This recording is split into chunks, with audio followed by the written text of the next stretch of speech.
In New York, on West 54th Street, between 5th and 6th Avenues, in the garden of the Museum of Modern Art, there is a house. It is the third house built on the site during the last 6 years. The first two were contemporary American. This one, representing 16th and 17th century prototypes, is Japanese. It was presented to the museum on behalf of the people of Japan and accepted as a recognition of the unique relevance to modern Western architecture of traditional Japanese design. A house of this style might have been built by a scholar, a government official, or a priest, someone with the training and the leisure for reading and writing, someone having use for a desk. A desk is called a shoin in Japanese, and a house containing a shoin is called a shoinzukuri, which means, literally, the desk way of building. The building in this case was done in Japan in 1953. It was designed by Junzo Yoshimura. Shipped to the United States, it was reassembled in the spring of 1954 with great care and the usual precautions. The precautions extended from the prevention of finger marks on columns by the use of cloth wrappings to the formal exorcising of evil spirits. The raising of the ridgepole required not only carpenters and other workmen, but a religious ceremony complete with paper prayers and the right kinds of food.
Among the early visitors was the Prime Minister of Japan.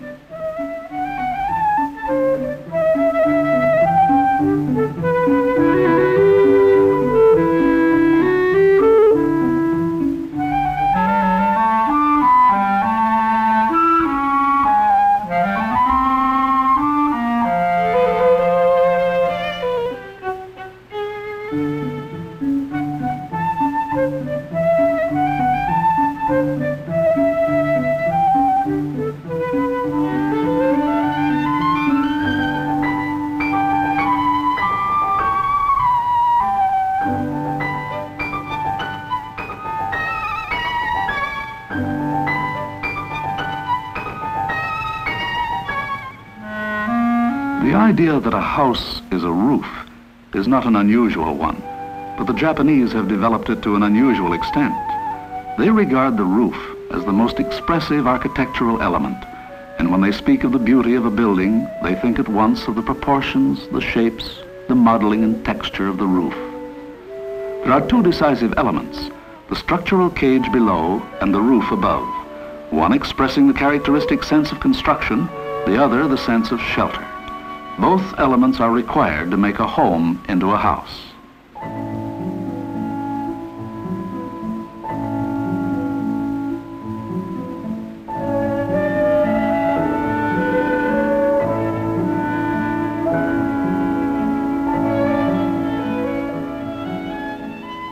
Sand originally was used in temple courtyards to purify the sites of religious ceremonies. Now it is standard garden material. The designs, raked or drawn, still may evoke a vague sense of something more, but the primary purpose is decoration.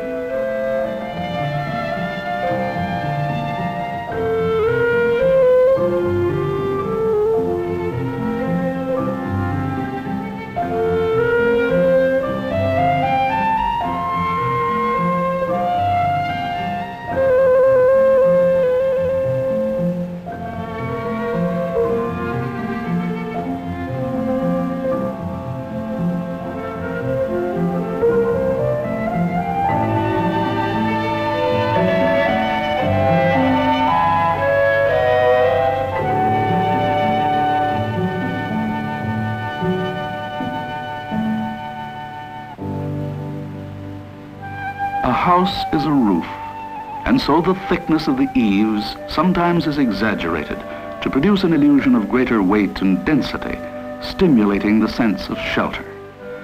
The rafters are suspended from the beams and are not structural. They provide, as it were, a decorative echo of the cage beneath, such decorative repetition being one of the characteristics of Japanese building. A fake structural member sometimes is added to suggest that beams cross through each other. Similar effects in painting are called esaragoto, or the false made to seem true. The fictitious is added to heighten a valid effect.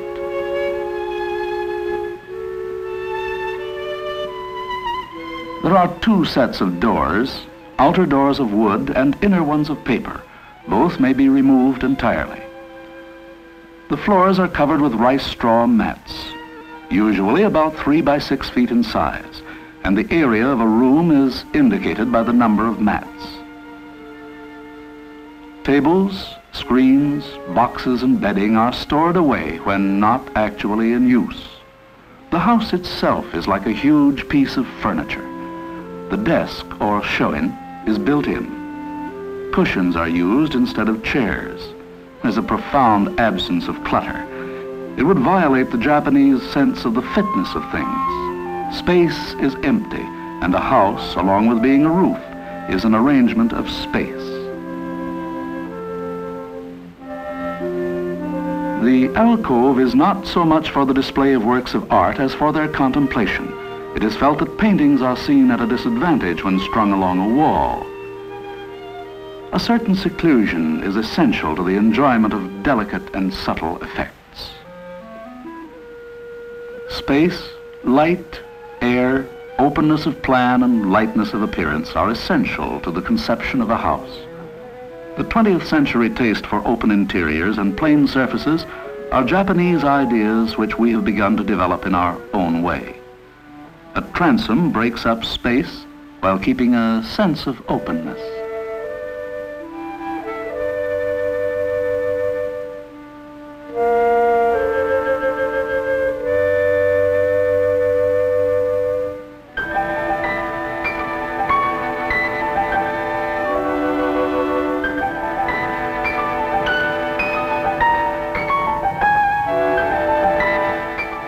The pantry separates the kitchen from the rest of the house.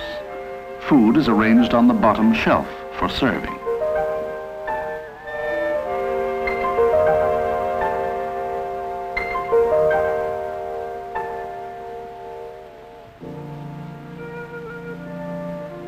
The preservation of the natural curves of the tree trunk in a wooden beam reflects the tendency to use simple natural forms to suggest other forms. Naturally, the tendency works both ways.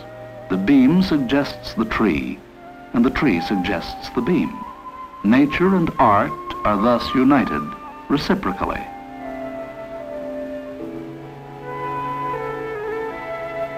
There are certain minimal requirements for a kitchen.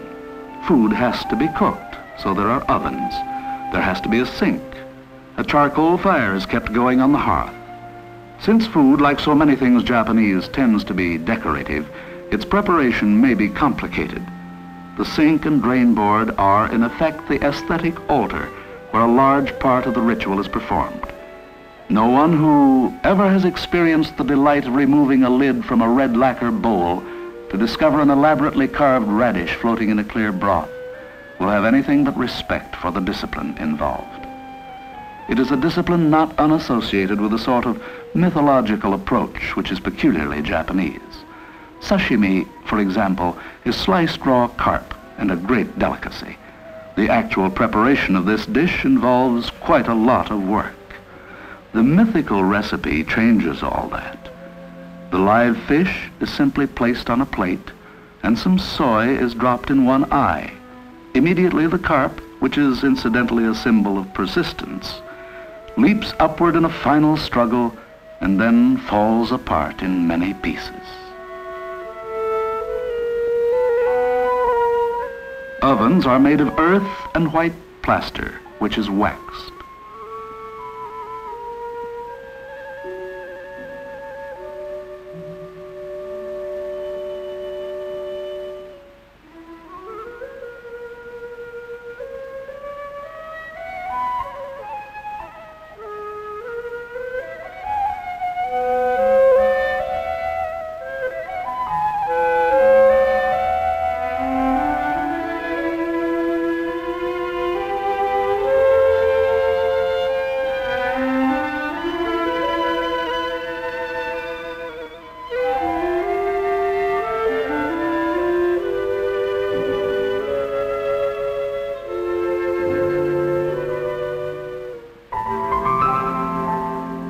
Plumbing is one of the simpler things about a Japanese house.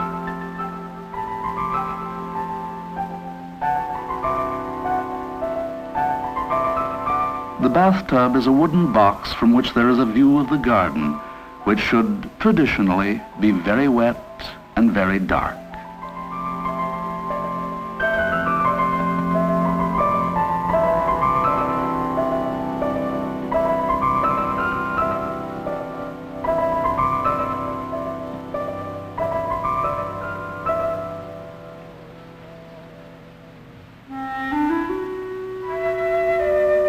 Four and a half mats, a sunken hearth, a view of the garden, an alcove or tokonoma.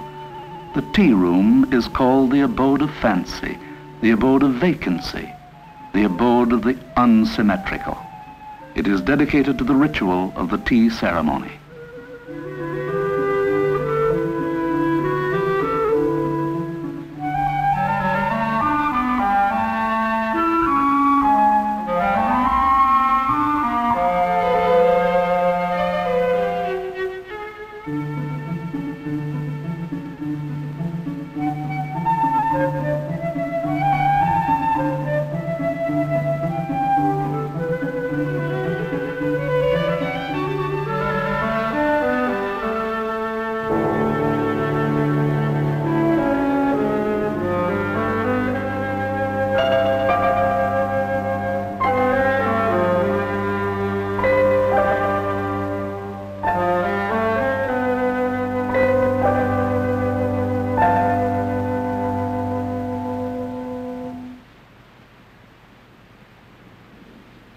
A post supports a tree.